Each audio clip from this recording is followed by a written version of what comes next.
को निकालने के बाद उन्हें हॉस्पिटल लेकर जाया जाएगा। टनल के अंदर एम्बुलेंस के अलावा स्ट्रेचर और गद्दे पहुंचाए गए हैं। यहां अस्पताल भी बना दिया गया है। रेस्क्यू के बाद मजदूरों को यहीं रखा जाएगा। हार गई मौत और जीत गई जंग, आज इसी पर होगी चर्चा। लेकिन पहले ये बयान सुनिए, फिर चर्चा की शुरुआत करते हैं।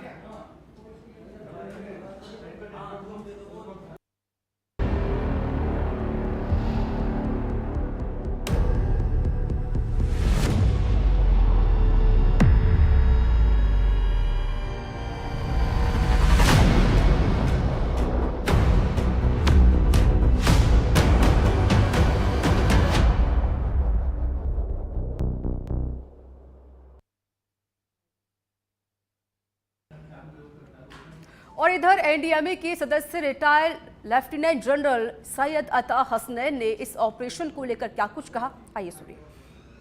मुमकिन होता है when the directions from the top are absolutely clear cut अगर डायरेक्शंस हैं ऊपर से। अब ऑनरेबल प्राइम मिनिस्टर से, आप मानिए प्रधानमंत्री से देखिए, वहां से पीएमओ प्रिंसिपल सेक्रेटरी खुद कल गए, वहां पर मुआयना किया पूरा, took stock of the situation, gave directions, additional resources की जरूरत थी उस पर डायरेक्शंस दिए, बात की, अंदर सबका मोराल और मोटिवेशन बढ़ाया वहां पर। All this has helped in making sure that जितनी रिसोर्सेज, जो बिखरी हुई रिसोर्सेज हैं, उन सबको एक साथ एकजुट करना और उसका इफेक्टिवनेस निकालना, उसका लाभ निकालना, that is the work of the leadership. And that is what exactly has been done here. Along with, of course, the Ministry of Roads, Transport and Highways. General VK Singh साहब वहाँ खुद मौजूद हैं, ज़्यादातर वक्त वहीं पर मौजूद थे। और यहाँ तक कि जहाँ पर भी एक्सपर्टीज भारत में है, जहाँ पर भी जो कोई ऑफर कर रहा था, उसको एक्सेप्ट किया, उनको एनेबल किया वहाँ जाने के लिए।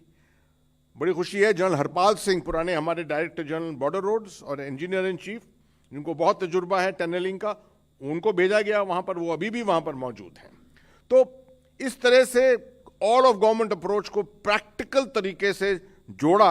मैं समझता हूं इसका बहुत दिनों से हमने शायद इतना बड़ा एग्जाम्पल नहीं देखा है।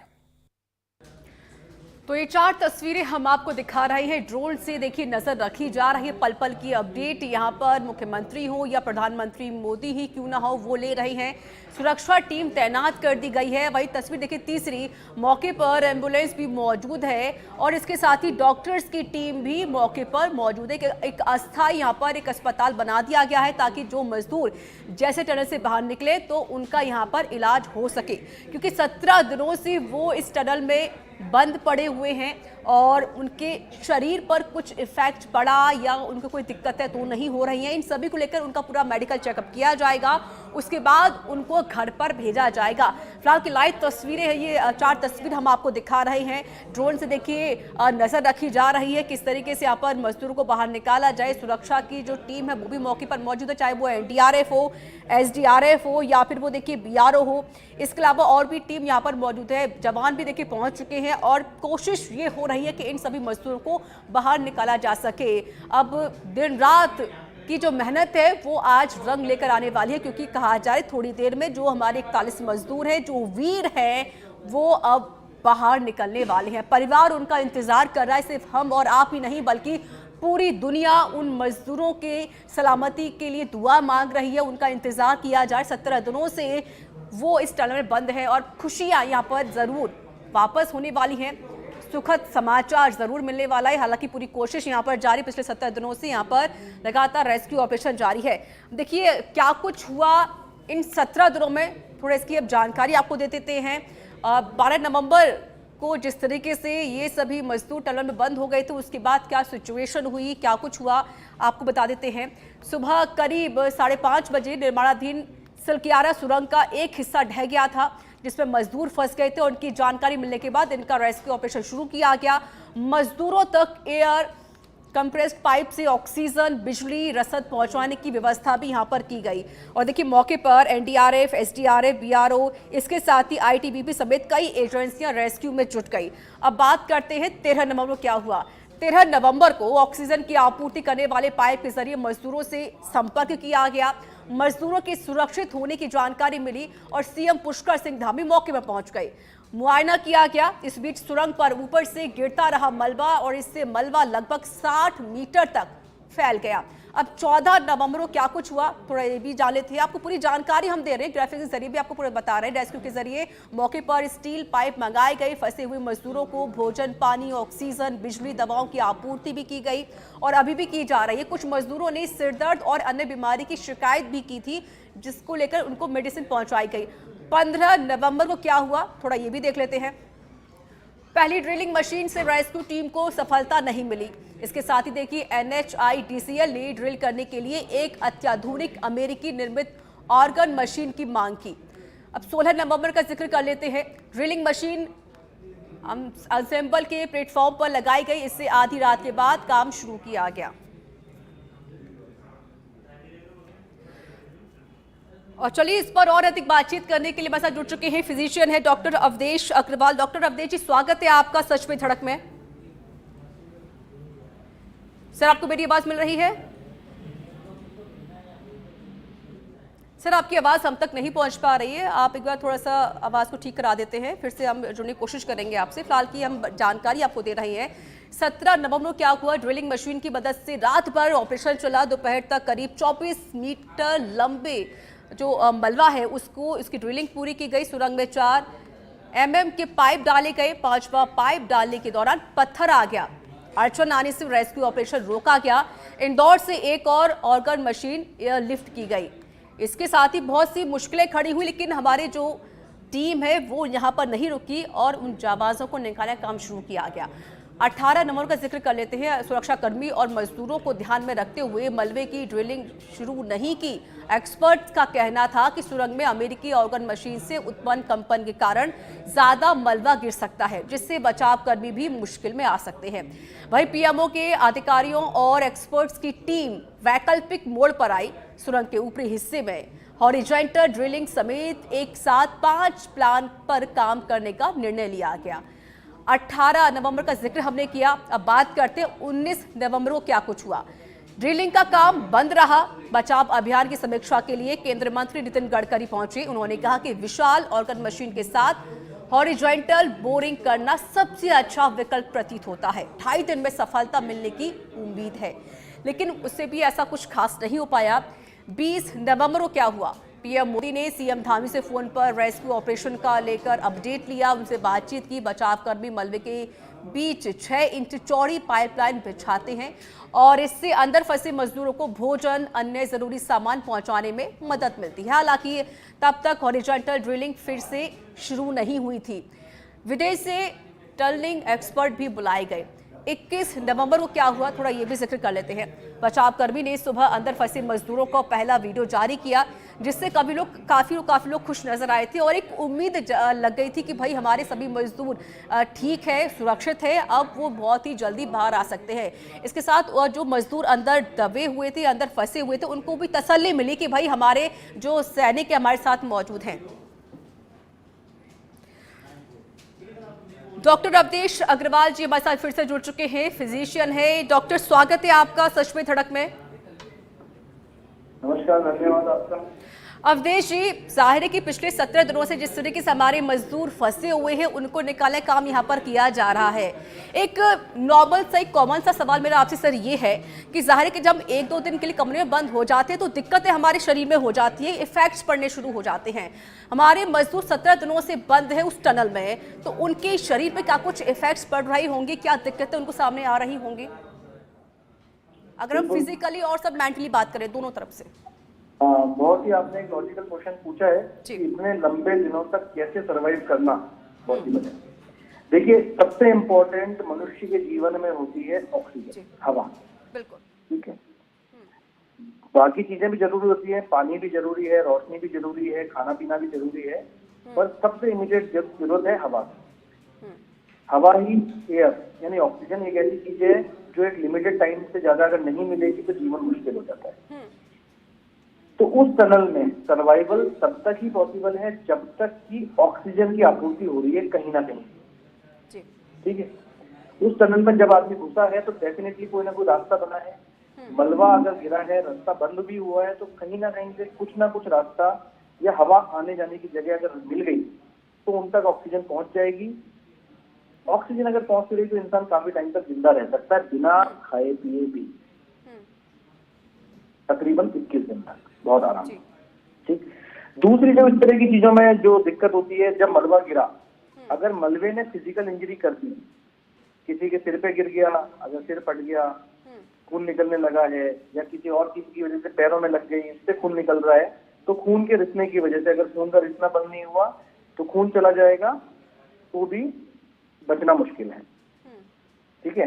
तो मोटा मोटी इससे हमारी ये समझ में आया कि अगर किसी की मेजर इंजरी नहीं हुई है चोट लगने की वजह से और ऑक्सीजन की आपूर्ति होती रही है, तो बचने की संभावना काफी हद तक बढ़ जाती है, पहली चीज। दूसरा, अगर ऑक्सीजन नहीं मिली तो डेफिनेटली दिमागी असर और सब चीजें दिक्कत आना चालू हो जाता है। अब आप मेरे से बताएं कि और स्पेसिफिकली आप मेरे से क्या पूछना चाहते हैं? जी, अगर उनको धूप ना मिले, क्योंकि धूप मिलना भी बहुत ज़रूरी होता है, ब्लड सर्कुलेशन में दिक्कतें हो जाती हैं, अगर उनको धूप तो उनके पास नहीं पहुंच पा रही है, अगर उन्हें धूप नहीं मिल रही तो इससे क्या दिक्कतें उनकी बॉडी पर हो सकती है? विटामिन डी की कमी होती है, कई तरह की समस्याएं होती है, लेकिन 12 नवंबर से 28 तारीख आज हो गए 16 दिन। 16 दिन अगर उन्हें धूप नहीं भी मिली तो जान पे बनाने जैसी स्थिति नहीं है कि धूप नहीं मिलेगी। ठीक है, लेकिन एक जिस तरीके से हमने देखा कि 17 दिन पूरे हो चुके हैं, परिवार बहुत परेशान है, अगर बात करें मेंटल को लेकर, तो कि जाहिर है कि बहुत सारी बातें दिमाग में आती है, पता नहीं क्या होगा, कि हम बच पाएंगे या नहीं बच पाएंगे, या हम किस तरीके से बाहर निकल सकते हैं, तो वो अपने आप को किस तरीके से वहाँ पर ठीक रख सकते हैं, क्या वो विचार कर सकते हैं, क्या एक मेडिटेशन एक बड़ा इफेक्ट भी डाल सकता है, अगर वो मेडिटेशन करते हैं तो उनको दिक्कतें ना हो? आप उनकी बात कर रही हैं जो अभी टनल के अंदर फंसे हुए हैं, उन्हीं लोगों की, या परिवारजन की? जो फंसे हुए टनल के अंदर, Definitely, बहुत सारे विचार चलते हैं सर अंदर दिमाग में। आंतरिक शक्ति, जो आपका सेल्फ मोटिवेशन है, सेल्फ कॉन्फिडेंस है, जी, ठीक। ये तो आपको बड़े से बड़ी चीजों से बाहर निकालने में मददगार होता है। तो अगर विषम परिस्थितियां भी हैं, जो परिस्थितियां हैं वो आपके फेवर में नहीं है, आप फंसे हुए हो, आपके पास खाना पीना भी नहीं है, कुछ भी नहीं है, लेकिन अगर आत्मविश्वास है तो आप जो भी आपके सामने समस्या है उससे आप 4 गुना अधिक क्षमता से लड़ सकते हो, आपका कई गुना सर्वाइवल चांसेस बढ़ जाते हैं जी, इसमें कोई भी शक नहीं। चलिए ठीक है, समय साथ बने रहिएगा, मैं सवाल आपसे और भी रहेंगे। सीधे रुक करते हैं, मौसम वैज्ञानिक जुड़ चुके हैं जयपुर से, राधे श्याम जी। राधे श्याम जी, स्वागत है आपका सच में धड़क में। Thank you. राधे श्याम जी, आपको खबर तो पता ही है किस तरह के 17 जो मजदूर हमारे फंसे हुए हैं टनल में, दिक्कतें बहुत ज़्यादा हो रही हैं, क्योंकि उत्तराखंड का जो मौसम है वो बहुत ठंडा रहता है, बारिश भी अक्सर वहाँ पड़ती रहती है और पहाड़ भी अक्सर टूटते रहते हैं, तो क्या मौसम में कोई इफेक्ट पड़ेगा उन मजदूरों पर या उस एनवायरमेंट पर?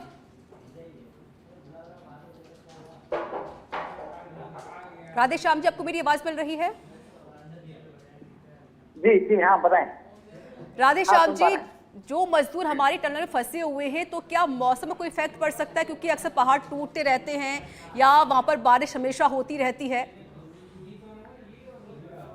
देखिए, अभी एक सिस्टम जरूर पश्चिमी विक्षोभ जिसे बोलते हैं ये प्रभावी हुआ है, और इसके असर से जो बारिश है या जो बादल छाए रहने से जो परिस्थितियां हैं वो बनी हुई है, और इसके अलावा जो तापमान है वो भी आप देखेंगे कि औसत से नीचे उन इलाकों में दर्ज हो रहा है। तो ओवरऑल जब तक इस सिस्टम का असर रहेगा तो वेदर जो है वो काफी अनुकूल नहीं रहेगा। तो ऐसी परिस्थिति में जो कंडीशन है वो थोड़ा एडवर्स हो सकती है, लेकिन बहुत एडवर्स वेदर जिसे कहें कि भारी बारिश होना या स्टॉर्म या थंडरस्टॉर्म जैसा सिचुएशन जो है वो थोड़ा कम एक्सपेक्टेड है। ठीक है, यानी थोड़ा सा इफेक्ट ज़रूर पड़ सकता है राधे श्याम जी, लेकिन सबसे बड़ी बात यह है कि अब बहुत सारी ऐसी दुर्घटनाएं घट चुकी हैं, क्योंकि इससे पहले भी बहुत सारी ऐसी घटनाएं घटी है, चाहे 2018 का जिक्र किया जाए, 2022 का जिक्र किया जाए, ऐसी बहुत सी बार बार इस बार ऐसी चीज़ें होती रहती नजर आती है। तो जिस तरीके से भले ही हमारा भारत विकास कर रहा हो, उत्तराखंड को आगे लेकर जाया जा रहा हो, लेकिन जब पहाड़ तोड़े जाते हैं इससे कहीं ना कहीं इफेक्ट तो हमारे पड़ता है नेचर पर। जी सर, आपको आवाज मिल रही है? सर जी, मैं सुन पा रहा हूँ आपकी आवाज, आप प्रश्न रिपीट करेंगे? सर, जब कभी विकास किया जाता है उत्तराखंड में तब पहाड़ तोड़े जाते हैं, और जब पहाड़ तोड़े जाते हैं तो कहीं ना कहीं ऐसी त्रासदी जरूर देखने को मिलती है। इसका समाधान कैसे हो सकता है? राधे श्याम जी, आपको मेरी आवाज मिल रही है? आपदा प्रबंधन के जो एसओपीज बनाए जाते हैं, इसमें जो नियम कानून कायदे जो है वो उनको पूरी तरह से ध्यान में रखकर इस प्रकार के प्रोजेक्ट को अंजाम दिया जाना चाहिए। और जो गाइडलाइंस पे होती है उनका पूर्णतः पालन करना बहुत जरूरी है। इसके अनुपालना न करने की वजह से इस प्रकार के परिस्थिति भी पैदा हो सकती है। ठीक है। डॉक्टर अवधेशी, आपको मेरी आवाज मिल रही है? आप जिस व्यक्ति से बात कर रहे हैं, चलिए फिर से जुड़ने की कोशिश करेंगे सर हम आपसे। तो बड़ी तरीके से आप अपडेट हम आपको दे रहे हैं कि देखिए अभी चट्टानों को काटकर 41 वीर को निकालने की कोशिश लगातार जारी है। अब हमारे साथ जुड़ चुके हैं एनडीआरएफ कंपनी के कमांडर है गुलाब राम। गुलाब राम जी, स्वागत है आपका सच में धड़क में। गुलाब राम जी, आपको मेरी आवाज मिल रही है? चलिए सर, फिर से जुड़ने की कोशिश करेंगे हम आपसे।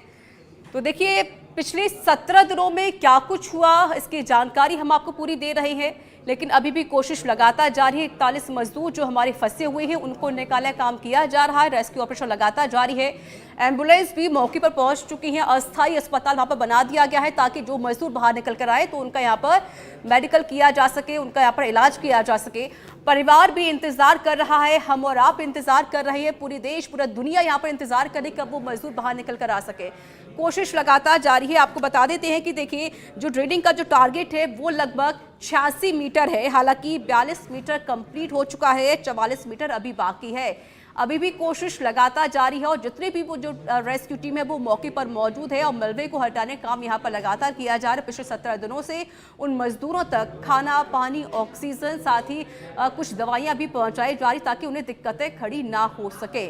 अभी बस थोड़ा सा और इंतजार करना होगा। इसके बाद देखिए हमारे जो 41 वीर है वो इस टनल से बाहर निकल कर आएंगे। एक सुखद समाचार जरूर इस दुनिया को मिलने वाला है। वो परिवार इंतजार कर रहा है जो 17 दिनों से अपने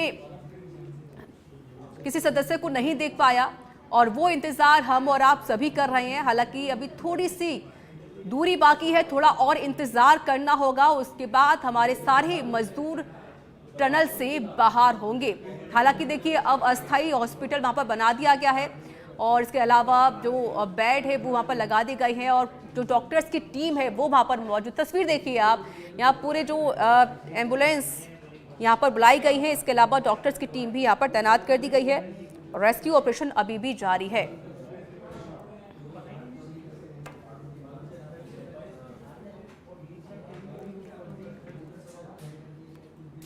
और इसी के साथ हमारे इस खास कार्यक्रम में इतना ही। देश दुनिया की तमाम खबरों के लिए बने रहिए सच पे धड़क के साथ। नमस्कार।